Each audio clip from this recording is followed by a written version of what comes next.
2020 special. My name is Seth Everett. Yeah, normally I do sports. Sometimes I do comics. I do some entertainment stuff. And yes, I've worked in the music world before. That's all going to be pushed aside. This is an election that's very important. And that's why we have done 3 of these. And I'm excited for it. And there's just change in the air. And it's not just the change about the presidency. There is action going on, and a lot of people are just letting their voices be heard. And I'm going to clarify one point that I've been making on the earlier shows, that I say on social media, and I preface it by saying that I don't necessarily, need one party to win over another. That's not why I'm here. What my point that I want to show is that I think that we can find a common ground where I can say to a Republican, yes, you make some good points, but hear mine. And mine have to do with health and safety and racism and fairness. And there was a Fox News poll, and we're going to get to all of our special guests in just a moment. But we are going to, there was a Fox News poll, and this was on Fox News, and I'm going to try to put the images on the screen. And they were a Fox News poll talked about on Fox News. Now, folks, if you live in America, you know what Fox News is. That's the most right-wing a network can get. And for somebody that's in the center, I stay away from right wing. I stay away from left wing. I like to do middle wing. I like to sit in the aisle seat, right in the middle of the plane, okay? And there was this, and I have the images bigger, but I'm going to try to put them on in case I can't read them on the screen here, because Haps is going to go widescreen one day. That's what I want to vote for on my elections. Here you go, guns. You guys don't see it, so I'm going to pull it up. This is guns, right? This is the image for guns, and they did a Fox News poll. U.S. gun laws should be 55% more strict, 12% less strict, 33% kept, that is. 55% on a Fox News poll said, can we have stricter gun laws? No one's taking the guns away from rightful gun owners. But we have a middle ground. Stricter gun laws. Does that make me a left wing? If I want to have a gun, can I be a right wing? Why can't we just get along? And this is what was encouraging. It's not just about the presidency. It's get the hateful rhetoric out of our world. All right, let's do another one. This is healthcare. Now, this I don't feel as strongly about because this isn't something I'm very passionate about. But, it's considered socialist to want universal healthcare. And, you can't, you're not allowed. And here is the one. I hope I clicked on the right thing here. Changes to a government-run healthcare plan strongly favor 39%, somewhat favor 33%. That's 71% of people say they want a government-run healthcare plan on Fox News. I'm telling you, folks, this is encouraging, and that's to me the biggest point. That's what we're looking for. And these images, they're not showing, and this guy's very handsome, but we don't need to see him. We can go to somebody much better looking. Let's bring in Emily, and I don't want to butcher her last name, so I'm just going to let her say it. I think it's Hugler. I think. Oh, my God, I butchered this name. You're going to hate me forever. Emily is a student journalist in New York City, and she joins us here on this Haps show. Emily, welcome. How are you? Good. How are you? Thank you so much for having me. Oh, welcome. First of all, tell me the last name so I don't botch it anymore. Hugler. You got it. Hugler, yeah, that's right. Nice work. Talking about. All right. You were in New York City today. Tell me about your day. What did you do all day? Honestly, I've mostly been in my apartment all day because of online classes and all of that. But I've been out and about over the last few days. There's actually a voting station right across from my university, And so I've seen the lines of people lining up to vote for, I think, the last 3 or 4 days. It's been crazy. It's very encouraging to see that many people on the streets. It's wild, and it's encouraging because I want to see people let their voice be heard, and that's what it's all I've been saying. And I don't want to hear that if you're a Republican, you're not allowed to like better gun laws. Like that's what I'm encouraged by. I like all of this. The results are starting to come in, and there's no indication. I mean, the states that we know, Indiana, no offense, they went to Trump. That doesn't make a difference. I don't even know the other one. A lot of them are too close to call right now, so we don't know anything. What do you think, as far as not necessarily pick a winner, but do you think that we're going to have a regular, normal election night? Do you think we're going to have results by the end of the evening?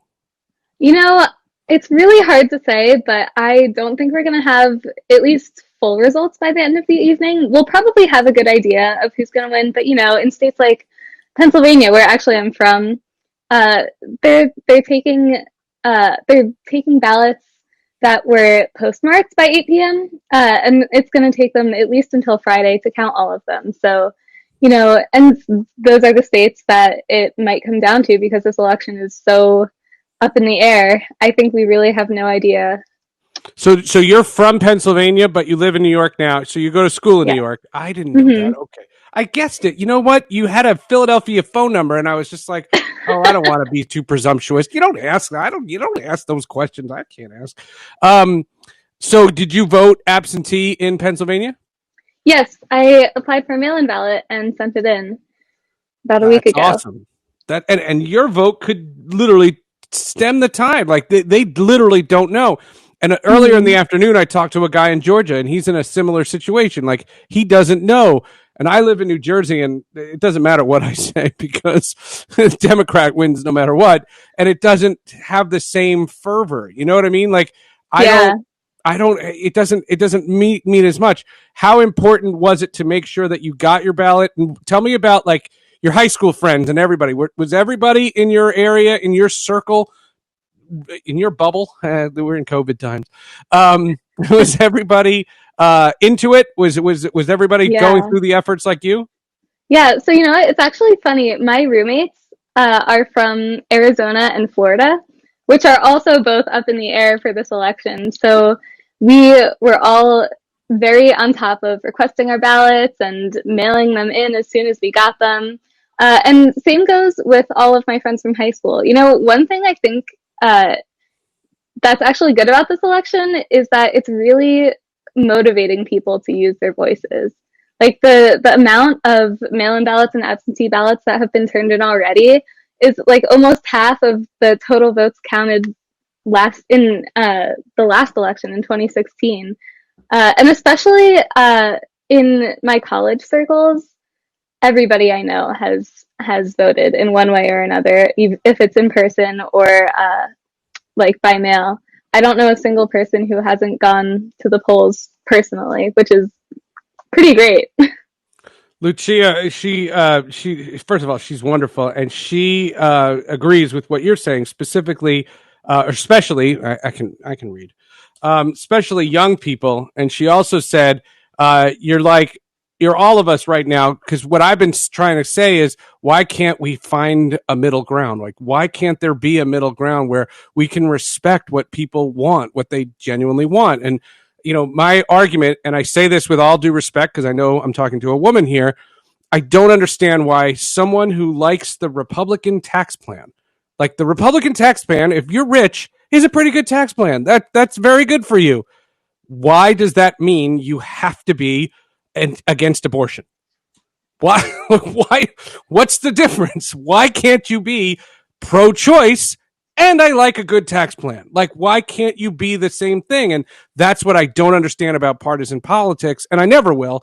And I don't expect young people to get it because when I was a young person, I didn't get that either.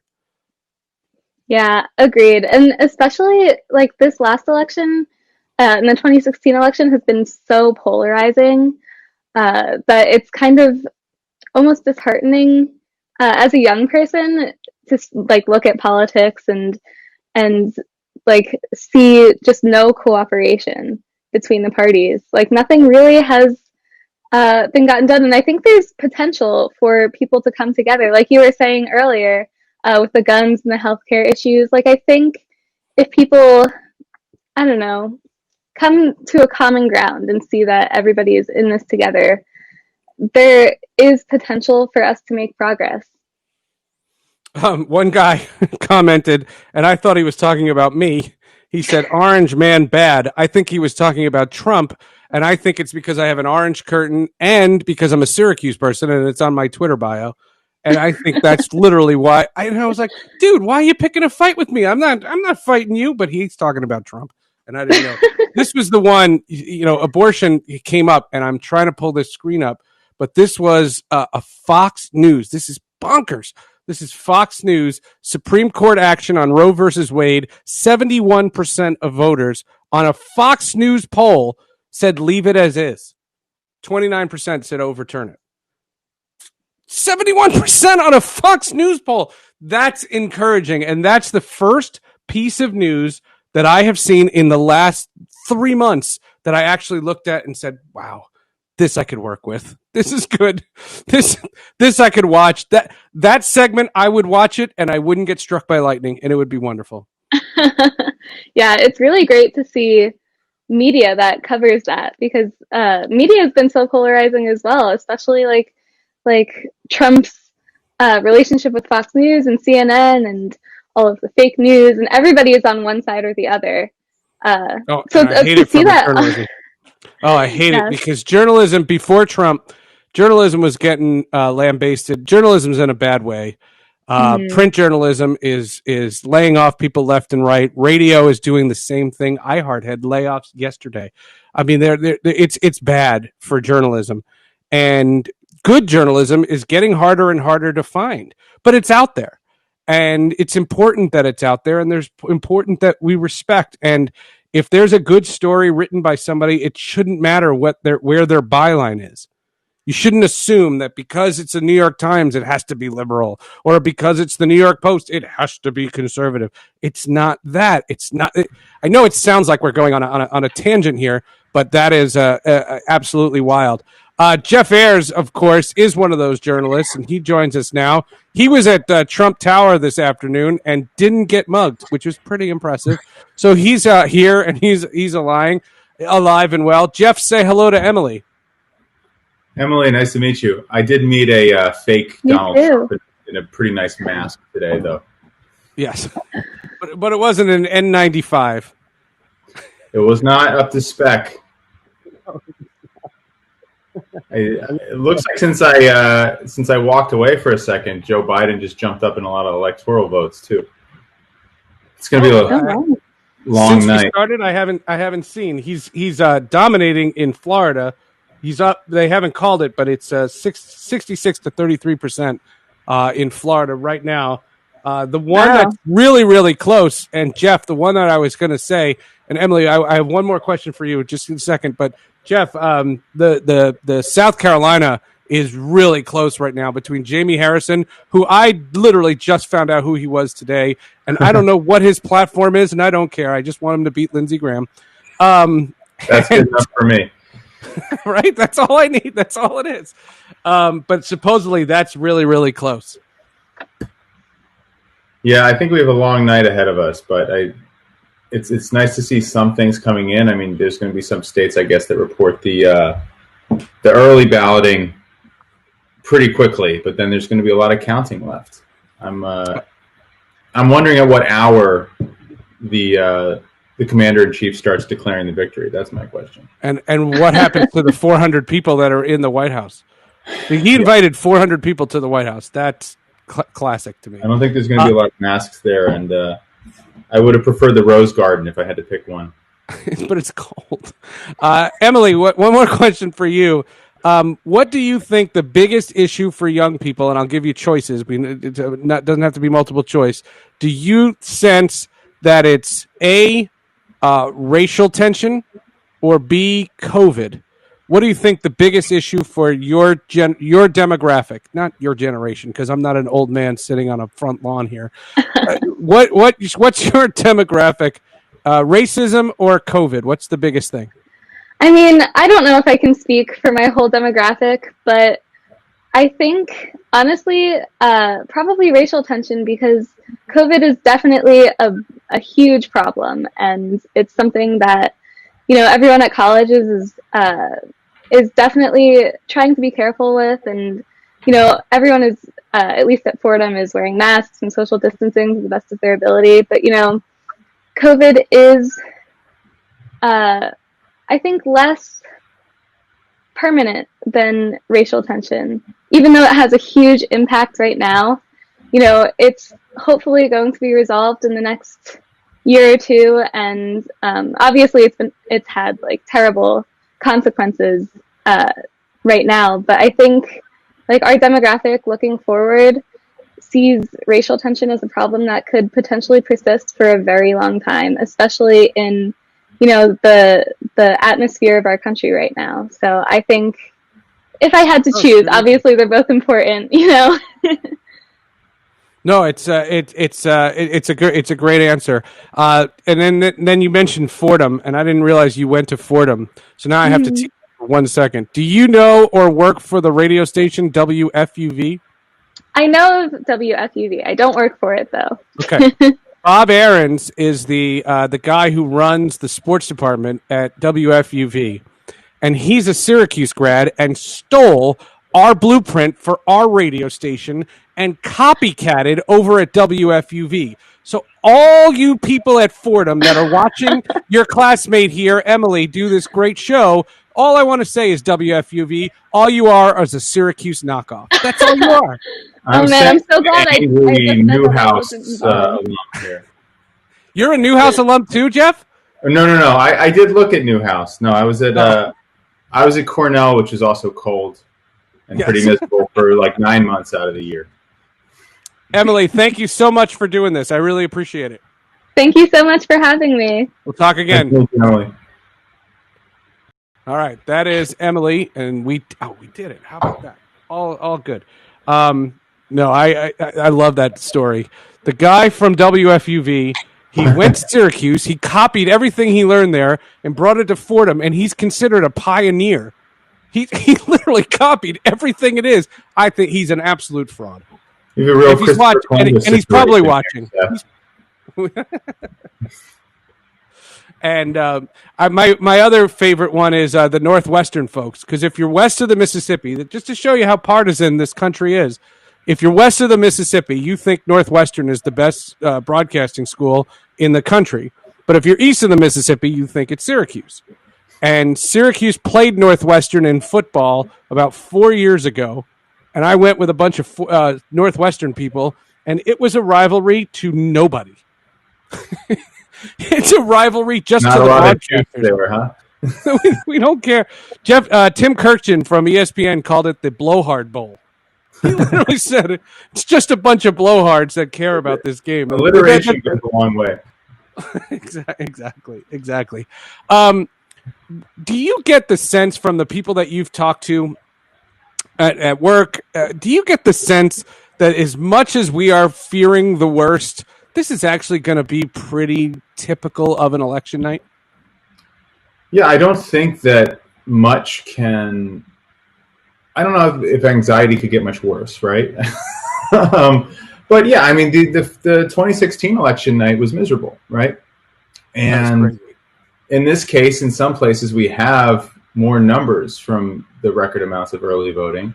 I think what's going to make this better or worse is just the rhetoric that comes from the White House, because, this is not Inauguration Day; it's Election Day. So the idea that we would have an answer at 9, 10, 11, or even midnight sometimes is just not realistic. But I think that we're going to start hearing a push from a certain man in the White House with what his opinion of the outcome is, right? And you might have known this, but again, I cover sports for a living. I found out that he applied for re-election. Did you tell me this? The day he applied. What? Say that again. Right, the day after the. Supposedly the day. He did it the day he applied for re-election. Stepped down from the podium. He left the podium and filled out the form. Did the big Like, thing. and that he was obsessed with this, that this is all he's doing, and this motivated more than governing. This was all he was pushing for, and it's funny because what he'll go down in history as believing that if it wasn't for COVID, he'd have this. That he had the perfect strategy. Be perceived as a winner, and really the easy way would have been to win in more areas and actually protect the country against a pandemic and things like that. But instead, he's going to these rallies, spreading it in some cases. What is it? 700 people now have been, deaths have been tied to his rallies. His rallies. And it's just telling people that he's been winning rather than actually doing something. So, yeah, I think the thing with tonight and the outcome of this is that he is never going to want to admit that he lost. So he will lean into the rigged or the filthy swamp, whatever it is, tricks. But yeah. I don't know what a concession speech looks like from someone like Donald Trump. He just comes off as somebody who he did everything calculated. Like nothing was by chance. Nothing was random, and the people that he invited. There's a few moments between March and now that were random, perhaps. Well, but like the stuff when the Charlottesville. This was a couple years ago. Charlottesville, when he said it's good people on both sides. That's inexcusable. That wasn't random. Yeah. That was not an accident. He knew what he was random. Doing. It is still his. You're getting him unfiltered. When it is random, you see who he is and what he really thinks. And then they, what is the party line? It's like, oh, it was a joke. You guys don't get it when he's joking. Like, what? It's pretty clear what's happening or not. You watch an Obama speech or something, and when he's joking, and you don't really have comparable quotes to line up next to each other, but. Yeah, I just don't think. I think when what is the quote? When someone shows you who they are, believe them. And moments like Charlottesville, and a lot of moments at rallies, that's who Donald Trump is. Right. And did you see this weekend the HBO show The Shop with LeBron James? Yeah, you saw that, right? With Barack Obama, that was great. Yeah. That was fantastic. It's refreshing. It's somebody who is thoughtful and considerate of other people. It just didn't feel like a campaign. Like he was there to push for the election, and I understood why he booked, how they booked him, but still, it was an enjoyable chat. And I find LeBron James fascinating. I'm fascinated by what he says and what he does, and even when he says stuff I don't understand. Like I thought he made a mistake with China, when he was talking about China and Daryl Morey, and he kind of backpedaled, and I thought that was weird, and but he comes off as such a human being. And when Laura Ingraham came off and told him to shut up and dribble, and he made that mini series that was on, I saw it on Amazon Prime. I don't know what network it was on, but it's 3 hours. Yeah, it was 3 hours of the history of the NBA and social activism. And oh my God, it was so good. And it made some of that stuff's before my time. The Lou Alcindor, Kareem Abdul-Jabbar stuff, that was all before my time. And I adored it. I was glued to it. And I was like, LeBron James was behind this? This is great.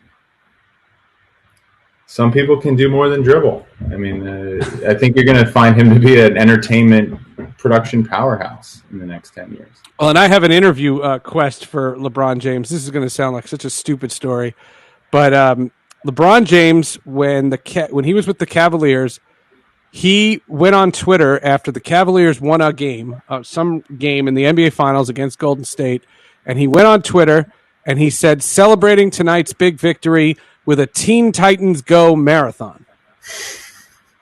And the people who wrote that show follow him on Twitter, and they replied and they were like, "You watch our show? That's awesome." And he's like, "Yeah, I do." And they're like, "If we wrote you into it, would you do a guest spot?" And he said, "Sure, set it up." And he did. And I have a 12-year-old and an almost 9-year-old. And 5 years ago, they were much younger. You can do the math. Yeah. And they were 7-4. And they were there, and they would watch Teen Titans Go. And they saw this LeBron James cartoon. And they made a thing where LeBron James, whenever he walks, he has to dribble because that would be traveling. And he has to, and he says the word dribble.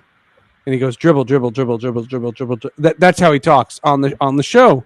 And my kid's now 12, and she hasn't seen one game LeBron James played. If I say to her, "What do you think of LeBron James?" she will literally just go dribble, dribble, dribble, dribble, dribble. Like, so what? My request the next time when this pandemic is over, I'm going to request an interview with LeBron James, and I don't want to talk to him about basketball or politics. I literally just want to ask him about Teen Titans Go, and I think it would be a great podcast. You could easily fill 60 to 70 minutes of that, I think. Don't you think? Florida is tied now. 81% counted too. Thank you, Pablo. Wow. Oh, they're giving. Oh, thank you. Yeah, that's great. Look at that. He's in there. We have a staff here. This is great. Trump pulled ahead with looks like 22 electoral college votes. Biden with 16. Okay, but it's far. We're at least 2 hours. This is why 7:30 was the right time. We're at least 2 hours from getting the glutton of results. Yeah, and I mean, Pennsylvania, Wisconsin, Michigan, until we know where they're going. What's your thought on the Senate race? I mean, we joked about Lindsey Graham, but what about do you think that they get the 4 senators, or they just get 3 if they get the White House? It at least seems like it's within reach right now. But yeah, what do you think? It's tough, right? I mean, 757. What were we saying at 757 4 years ago? That's my question. I know. Well, 757. It was 4 years ago. We were counting on Hillary. Yeah.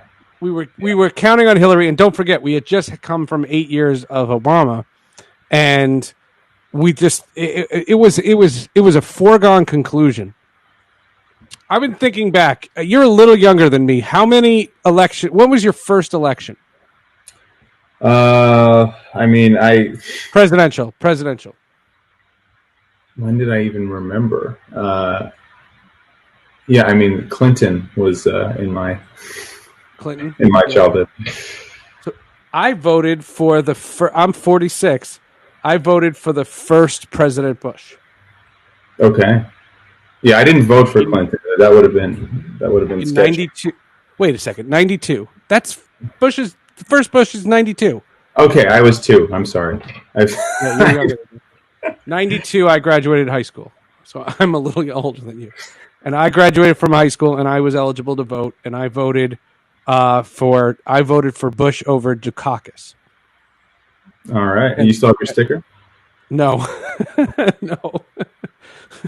I don't have anything from then. I have my ID. Say again? What are your feelings on Texas? I think Texas goes Republican. Yeah. They're going to get close. It's not that it's Texas. Pennsylvania? What do you think? That's a flip 'em. I don't know. Yeah. I'd like to see blue. And I wish I still lived in PA, so I felt like my vote mattered a little bit more. Emily did. Emily, she is in New York going to Fordham, but she's from Pennsylvania, and she voted absentee. There we go. And we were talking about that, remember, this afternoon. We said her vote counts. Yeah.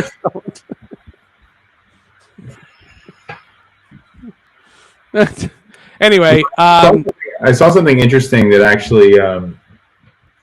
in, what was it? It was 1960, 68, 76, 2000, 2004, 2016. You never knew for certain the presidential winner before midnight. I don't know.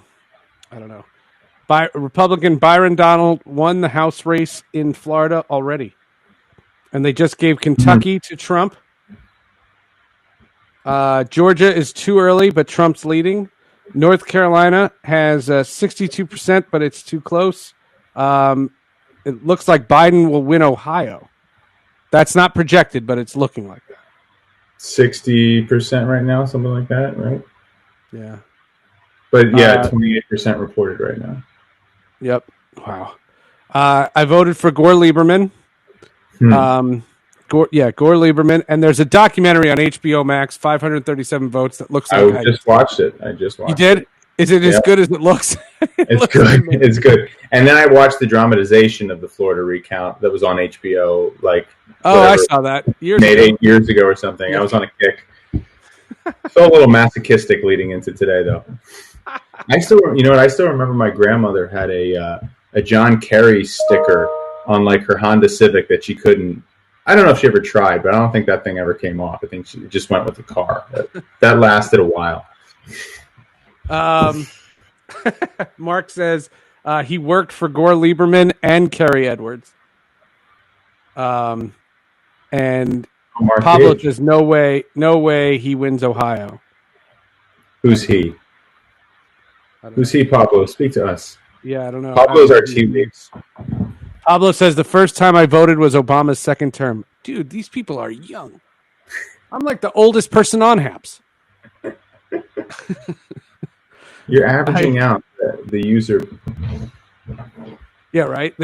I'm the balance. Sick of these millennial streaming companies. That's funny. All right, man. Give us No, it's good to talk to you. How can people find you online? At Jeff Ayers, pretty much anywhere you are. Instagram, Twitter. Jeff Ayers on LinkedIn. Jeff Ayers on Hapt. What do you like? What do you like? HAPS is not eligible. What are you a bigger fan of, Instagram or Twitter? A lot more on Instagram. I mean, I do videos and photo stuff there. The thing with Twitter is I think it's a dumpster fire, and I think they have to start getting it under control. And so there's useful stuff on Twitter. I like following journalists on Twitter. Same reason I like HAPS. But, they need to do something about the bots and the spam and the misinformation. And they're just now starting to flag stuff, which is good to see. But with the stuff that Facebook and Twitter is doing right now, a week before the election, it feels like too little too late after 2016. I see Twitter a little differently. I've had such positive experiences on Twitter. And I know it can be assessed. I've certainly met other creatives and journalists on Twitter, and that's been cool. Yeah. Yeah, I mean, I worked with Prince for a year because of Twitter. I worked with, when my best friend in 2015 was killed. He played Major League Baseball, Darryl Hamilton, and when he died, Twitter was the greatest thing in the world. It was like therapy to me. It was so nice. And then I was there, and I'll just wrap with this story. In 2011, I had just joined Twitter. I was at Philadelphia. I was at Citizens Bank Park. Yeah. I was working with the Phillies. They were playing the Mets on a Sunday night baseball game, and it was the night that the United States captured Osama bin Laden. And David Montgomery, the president of the Phillies, ran down to the press box, and we all had this meeting. All the media, the radio, the TV, everybody, and we all said that we were not going to say anything on radio or television until it was confirmed that we were going to be responsible with this. Like, do not put it on the scoreboard, and don't show news footage, and don't talk about it on the broadcast. Did you tweet it? Is that where this is going? No, but in the fourth inning, I'll never forget this as long as I live. In the fourth inning, now this is when the Phillies sold out every game, and they had 48,000 people chanting USA, USA, USA. And I looked at the guys who were next to me in the press, and I said, "This is Twitter's greatest night." I said, because that's the only way these people know, and all these people are knowing from that. And I always thought, Pablo says, early lead for Biden in Texas. All right. Yeah, I mean, I think that it revolutionized information and news sharing, for sure, absolutely. But the platforms have also been riddled with misinformation. And, the Hillary Clinton just fell over and is using a body double. And so, I watched that spread like wildfire among smart people. Stuff like Pizzagate and all those things that, you would think are stuck on 4chan or something like that. Well, my Twitter got hacked about a month and a half ago, and somebody got a hold of my Twitter account, and they tweeted some nasty thing about these two women from the One America Network, Mm-hmm. and I had nothing to do with it. And I was going to write this whole apology, and my employers told me not to. And I obviously changed the password and got security and all that other stuff. But it was funny how this one girl from the One America Network posted it, did like a screen grab of my tweet and said, "This is what the radical left thinks." I was like, "What?" Well, I was like, while you're on your HBO documentary binge, watch The Perfect Weapon, Alex Gibney's new thing on the cyber hacking. oh yes, I saved it. Yes, is that amazing? It is. Yeah, I don't know how he's great. cranking out so much. He also put out a COVID documentary on Hulu just now too. The guys. I saw that too. Yep, I know. There's so much there. Anybody who says there's no TV to watch with no sports going on during the week, there's so much to watch. You don't have to watch The Voice. You can watch really good things. There's so much to watch. Have you seen Class Action Park, since you're a Philly guy? I have not. Class Action Park is a documentary about the 1980s and this awful amusement park in New Jersey called Action Park. And they used to call it Traction Park. And people like got limbs taken off, and it's a fantastic documentary. It's called Class Action Like a horror Park. Say again? It sounds like a horror film. Is that on HBO Oh, it's too? great. It's on HBO Max, and right. and that's good. There's so many good ones. So many good ones. I'll switch between that and the election results. Lucia, you saw Class Action Park? Oh, that's so good. It was so good. I did a podcast with this guy, and I found out he was from New Jersey, and he's like, Class Action Park? Like that's all the New Jersey people are doing. It's a horror film. And every time they showed kids getting their arms broken and their teeth falling out, they animated it because that made it okay. Oh, God. It was crazy. All right. That's Jeff Ayers. I'm Seth Everett. We've been on Haps all day. Enjoy the election tonight. Let's hope for normalcy. Let's hope for peace and safety and no rioting and no messing. And I'll be on in the next couple days, and so will Jeff, and we're going to do something. But dude, it's great to meet you, and it's great to hang with you for a little bit. And we gotta do some more projects together. Absolutely. Thanks for having me. Stay sane. Stay sane. It's going to be one of those nights. We'll see you next time.